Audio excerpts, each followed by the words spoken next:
Yes, we are. Hello, hello, hello. Happy Amazing Tuesday. This is Dr. Sharon, educator, author, entrepreneur, and speaker. And I am the host of the Leadership Matters with Dr. Sharon.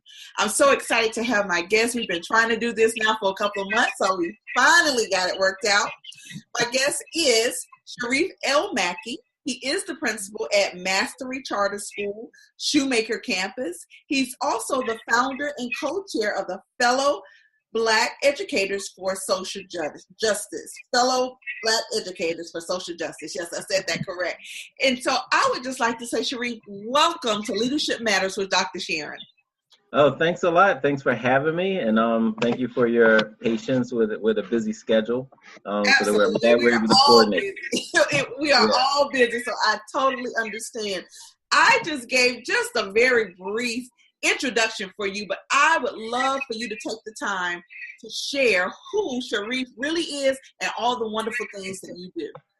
Well, thank you. I'm a son, father, husband. This is my 25th year working in Philadelphia schools.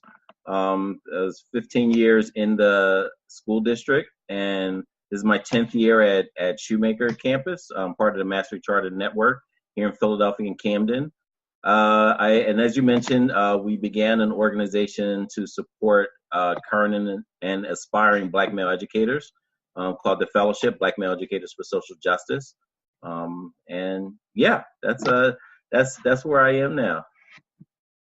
Okay, wonderful. And so I want to start out by asking you, first of all, about Shoemaker. Tell us about your school, what's unique about your school, and all the wonderful things that's going on at Shoemaker. Yeah, so I absolutely love Shoemaker.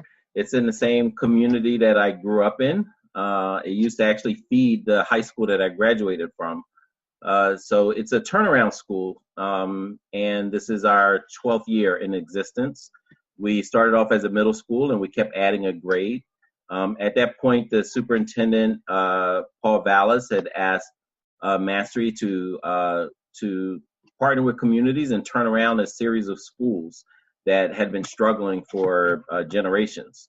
And Shoemaker was one of those schools. So it's the third oldest in the Mastery Charter Schools network, and it is the first neighborhood or community school that we partnered with the community of Parkside, Carroll Park, and Winfield, and turned the school around. So this is our graduating class. First graduating class was 2011, and we are a 7 to 12 school, and we're excited about this next graduating class, 2018.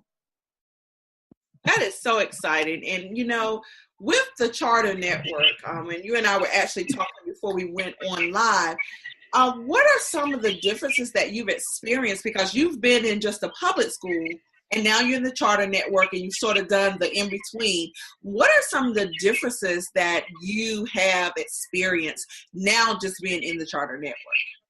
Yeah, I think every charter is a little bit different. I think what our network, Mastery Charter Schools, allows us to do is one, turn around schools effectively, and so partner with communities in a way that gives them, we're really pursuing educational justice and trying to make sure that the students are safe, that they are able to be successful in their post-secondary plans and live up to the aspirations that the families and the children have for themselves.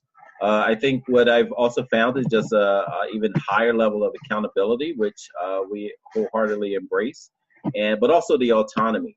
But it's like having what you ask for, you have to be careful and respect that what it is, and so that a lot of people ask for higher levels of autonomy, but you also have to make sure that you're embracing higher levels of accountability as well. They should dovetail together.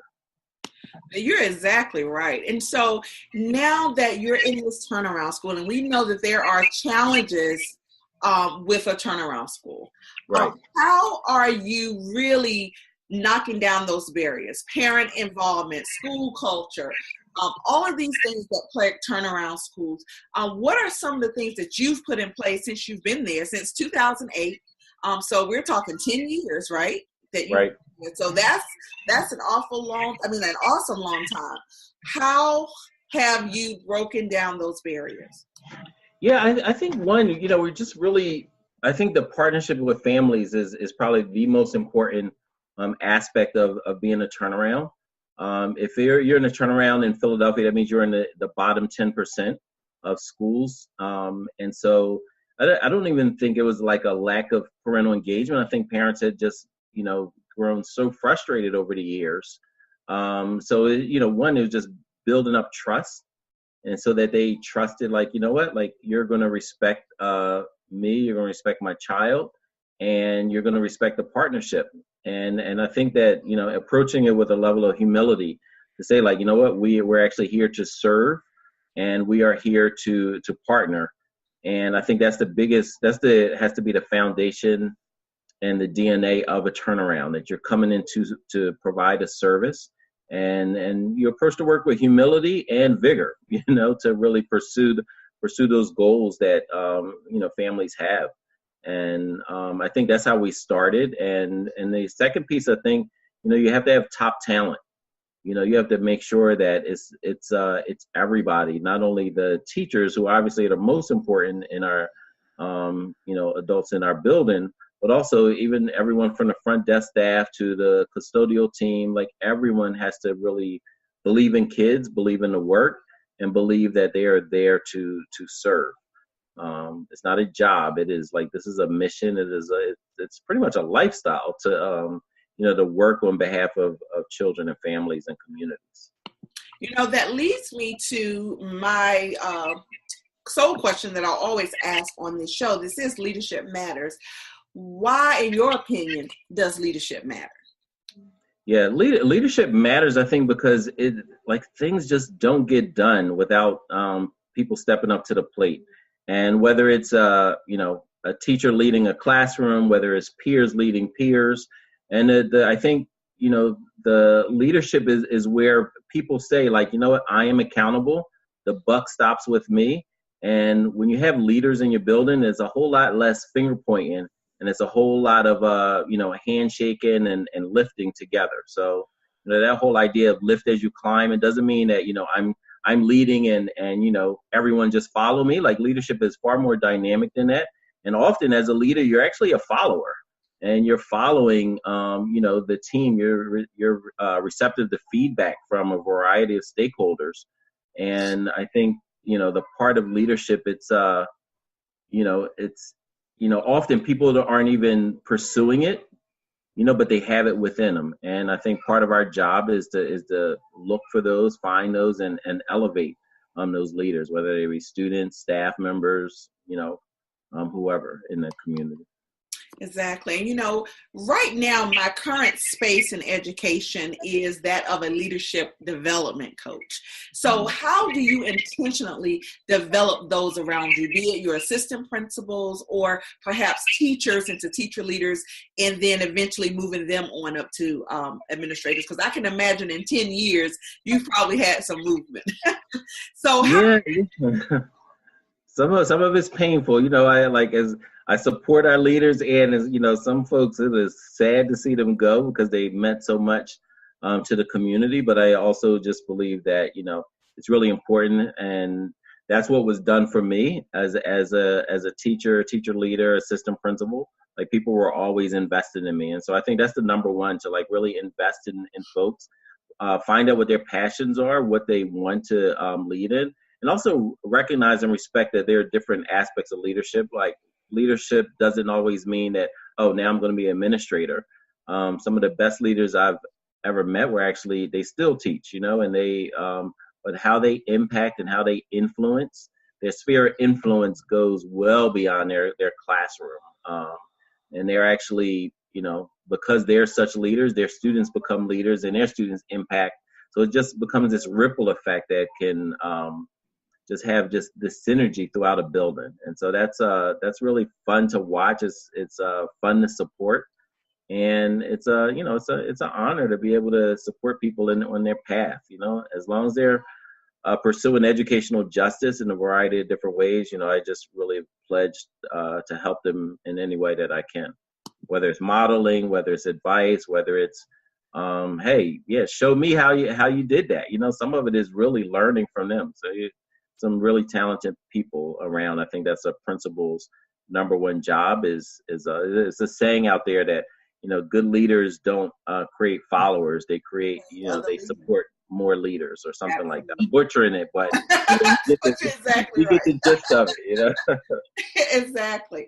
And so now let's shift to the fellowship, because that's really, that's a huge undertaking. So the fellowship focuses on Black male educators. So Right. just walk us through this whole, because you actually founded this, you're co-chair now. So just really take us through the creation of this, the rationale for, and then exactly what it is that the fellowship offers. Right. So in 2013-14 school year, a group of different young men individually reached out and said that they wanted to connect. And some of them were actually thinking about leaving the profession. And so reaching out to us, we started talking. And eventually, instead of all of these one-off conversations, I basically asked them would they be willing to come together? And when they said yes, I also reached out to some friends, some leaders in the city. One of them was Vincent Cobb, who's the co-founder, and we basically had many convenings. Once a month, we'd get together, we'd problem solve, we'd share promising practices. And after a year of that, some of the brothers wanted to reach out because they had friends who wanted to also be involved and receive the support and collaboration that we had on these monthly basis. And so we did that. And originally we thought maybe 30 people would show up. It ended up being 130 registering and attending our first, what we were called the Black Male Educators Convening. And from that, it was really exciting. And Superintendent Dr. Height challenged us to not just have a one-off, but to really be there consistently for a larger group than the small number. It was like 15, 17 of us originally. He challenged us to step up and provide support in the city in a different way, a way that was led by practitioners supporting each other. Nationally, there are only 2% of the classroom teachers in America are Black men. And in Philadelphia, it's double that, but still a very small number, 4%. And so we part of our role, we believe, is not only providing these convenings that we provide professional development, but also the idea of advocacy and support. And we are really trying to elevate the issues that around social justice and around teacher equity and diversity, and the important role that it has not only for Black boys and girls, but also white children also need to see a level of diversity in their K-12 experience. And then lastly, we want to influence the pipeline. And so none of the 17 men who started Black Male Educators started the fellowship. None of us were tapping our shoulders as youth and encouraged to become teachers. And we realized that we all had that in common. So that was really our first commitment, that we were going to share the joys of teaching and elevate the profession with the youth that we mentor, that we teach, that we lead. And, we're going to support them in whatever roles they play in society. But we want to make sure that education is a part of the conversations, because they were not for us. And I just hearing you talking, I know that there are pockets of school districts or areas that actually come together in this movement of the Black educator, male specifically. Right. Is there a national movement? Because like in my school district, that's a huge thing. And I'm very familiar with Dr. Hyde. He was actually a superintendent here where I am, so I'm very familiar with him. But I know our school district is really pushing that. You have the convening there. Is there a national collaboration that's done, because it's so important and we're better together? So what's happening with that? Yeah, I think there's a lot of conversations and collaborations nationally. As you mentioned, we had our inaugural National Black Male Educators Convening this past October.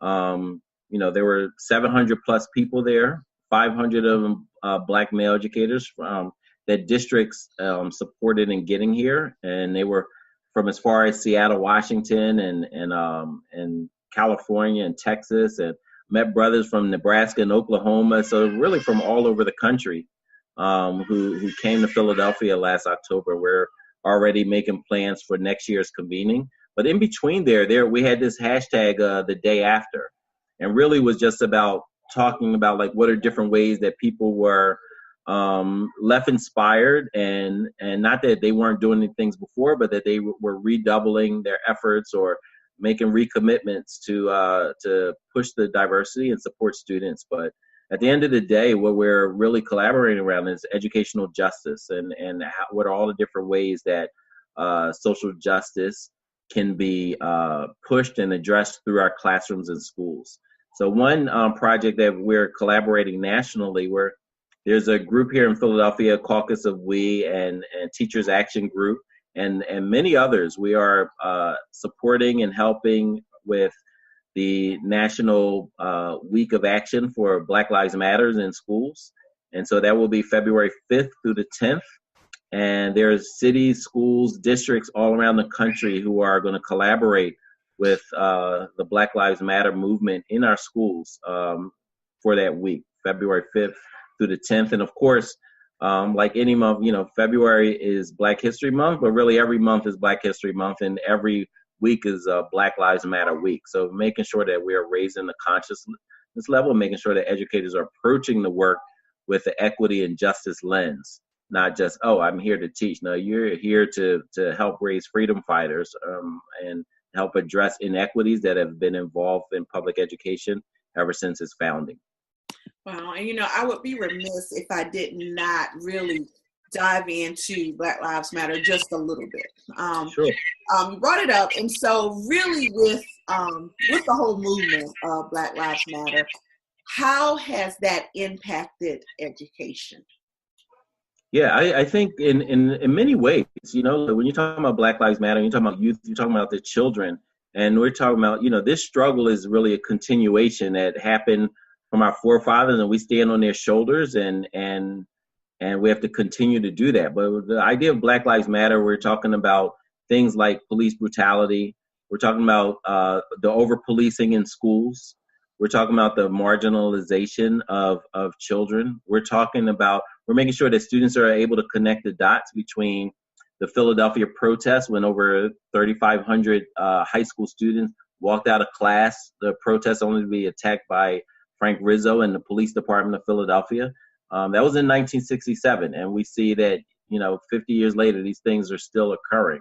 And so Black Lives Matter movement, helps to connect the dots, but also help not only for students' awareness, but also the lessons to be learned from activism in the past, and how we should continue that thread until, victory is at hand. So how, in your opinion, urban school districts really have some significant challenges that perhaps suburban schools do not, and even rural. It's just a different set of challenges that we have in urban school districts. Being that the movement with black male educators, and I always have to make sure I emphasize that the black male educator is really a key component to really moving things forward, because that is the black male is the one that has the least percentage of visibility in our school district across the nation. Right. So how can we, for number one, get more black males into the classroom, into these universities, getting the teacher certification? What are you all doing specifically to try to do that, perhaps at the high school level, or before they even go into college to decide on their major? Is there a concerted effort in reaching high school students going into college? Yeah, so there's a couple things I think that we're doing, that people are doing around the country. So when we talk about high school, I think we really have to look at a continuum. Are people having conversations with students in high school around education, becoming an educator, and really talking about teaching? That it's teaching, yes. There's also the idea of leading a classroom. And are we talking to those who demonstrate leadership in different ways and saying like, hey, you know what? Have you thought about adding a content to this content expertise and leading and your leadership skills?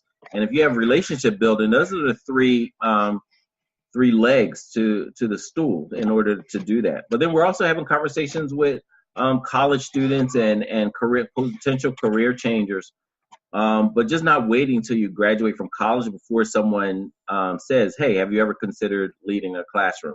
For the 17 of us that started the fellowship, we were all approached after we graduated from college. So our first commitment was to have those conversations at a very young age. We have a what we call a Why I Teach tour, where some of the teachers we will, from our organization, go to local high schools and universities and have conversations about like, this is the reason why I teach. This is the impact that I'm having. This is how I believe in addressing some of the inequities and injustices that I see. Other things that we're having conversation about is just really giving exposure. So providing, allowing and supporting college students to be mentors to high school students. Just so many people have not experienced school since they've been in school themselves. And so making sure that they understand like what it's like, what's happening. And the other areas that we're doing is really around policy and having conversations with policymakers around how to support the idea of diversity in our schools and in our districts and in our classrooms. So those are just some of the things that we're doing. We have a website that people are, we have a membership drive. The website is 1000times2025.org. So that's the number 1000x2025.org. And we're also, just the idea of elevating the profession through positive imagery as well. There's so many conversations about how hard teaching is and why it's, there's these negative connotations around teaching. But what that sends is the message that there's negative connotation around teaching our youth. And we want to flip that on the head and really make sure that we're sharing the joys of it, the wins, the immense wins that educators and children have, and the collaboration that's necessary in our villages. Like what does it take to really elevate communities? Yes. You can't do it without a strong education foundation. So those are all the things that we're continuously having conversations around. Okay, great. And there's a question from the comment section from Principal Dana Tutt. She says, can you share a high leverage strategy to align low will and high skill in faculty in turnaround schools? Say that one more time. Low will, high skill? Yep, low will, high skill in faculty in turnaround school. What is a high leverage strategy to align that? The number one strategy for that is hiring well. Like those are things that you want to try to weed out in the hiring practice. Actually, when we're hiring people, we're actually looking for, optimal situation is high will and high skill. But if it's anything, I'd rather have somebody with the right mindset about our youth and the work that we're doing and coach them up as far as the skill, and the content level. But without the right mindset, it's a ship with a hole in the hull.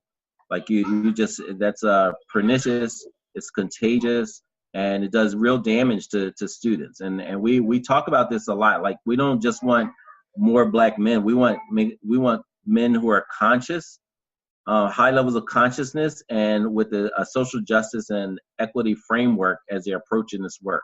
So I would say one, have, we call it, we have this value called straight talk at Mastery and other places, like calling things out that need to be called out and making sure that we're planting the flag of what we believe in and what are the non-negotiables and making sure that's pervasive around us. Very good. And thank you. Thank you, Dana, for asking that question. Okay, and so what would be a message you would have to, and I work with new principals and I work with aspiring principals. And so again, anytime that I'm talking with seasoned educators and those with that good information, good knowledge, I always want to get a good message that I can carry to those who aspire and many who are in very similar situations and turnaround schools or schools that have, low performance or, what have you. What would be a message that you would like to leave with them? Yeah, one of the things that I frequently talk about, and it was also relayed to me, is just one, the principle of lift as you climb. And just because we're leading a classroom or leading a school doesn't mean that we've like arrived at this, in the promised land or anything like that. Like our own personal work continues, but that we're still reaching down and reaching back and supporting those who come behind us, which are our youth. And the other, I think, really important message that has stuck with me over the years that I'll share is that, we cannot allow people to give up on our youth too early. Just imagine if Malcolm X was his life ended when he was a teenager or, in his 20s. Like, that would be radically different than the man that we know who ended up being martyred at 39. But there would be people who would give up on him at his lowest points.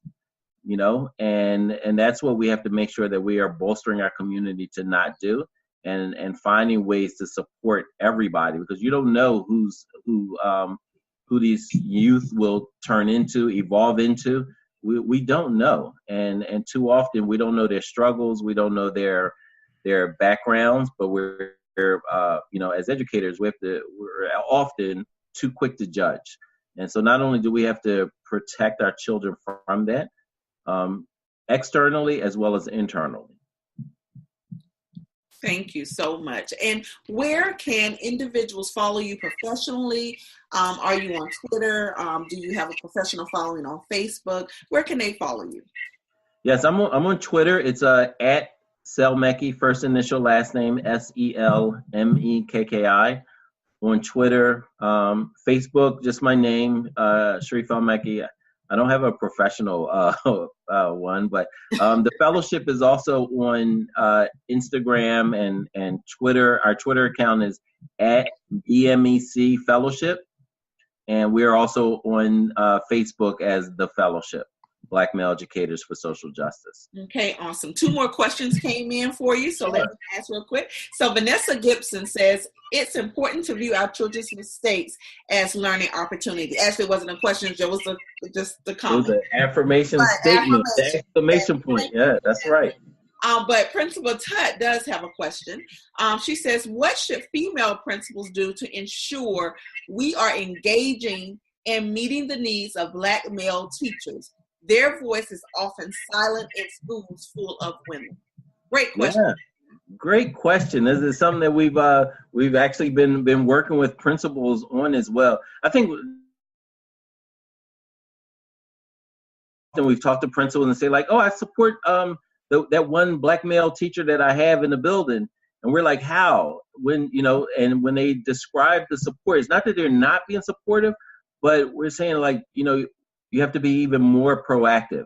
And so if there's a faculty meeting or there's a policy or there's leadership, that they're singularly engaged in a conversation with, because often we may hear the voices of educators, but if you have an only or a very small group, then you should make sure that you're going above and beyond to hear their opinions, to get their feedback, and to make sure that their voice is heard and not overwhelmed by all the other voices and opinions. With Pennsylvania, I think 90-something% of the classroom teachers are white women. So it's very easy to say, yes, I support teachers, but still have muted voices in your schools. And so I would say, like, one, just making sure that you're being proactive and making sure that they are part of conversations that are occurring, both formally and informally, and getting those opinions, and also push them to also engage in different leadership tracks. I would say to make sure that the Black men in your building aren't being used as the mentor for the entire school or the disciplinarian, that they're also being invested in finding out what their aspirations are and investing in those as well. Secretary John King, we were in the fellowship, when we were in DC, he talked about the idea of the invisible tax that educators of color have, where they ended up being the the disciplinarian or mentoring all the students who look like them, or being the cultural spokesperson for every Black or brown issue that arises. And so just making sure that that's not happening. Awesome. I just so appreciate your knowledge. And one of the reasons why I wanted to have you on here. So I just truly thank you for taking a part of your evening, because I know it's family time. So I appreciate you taking that time to share with me and all of the viewers and listeners your knowledge and your passion for the Black male educator. I so appreciate that. Thank you. No, thank you for having me. I also hope that people can. I have some of these conversations on my blog, Philly's 7th Ward. That's PHILLYS, the number 7 THWARD. So Philly's7thward.org. And looking forward to continuing our conversations, and hopefully October you can broadcast and do a show from the National Black Male Educators Convening. Oh, that sounds awesome. That sounds, let's definitely connect with that. Let's definitely do that. Beautiful. Thank you so much, Sharif. This has been such a pleasure. Thank you. Thank you. Thank you for having me. It was an honor. I appreciate it. Viewers and listeners, thank you as always. We are right here every Tuesday at 8 o'clock for Leadership Matters, because what leadership in fact does matter. I'm Dr. Sharon H. Porter, educator, author, entrepreneur, and speaker, saying until next time, have a wonderful evening. Thank you all.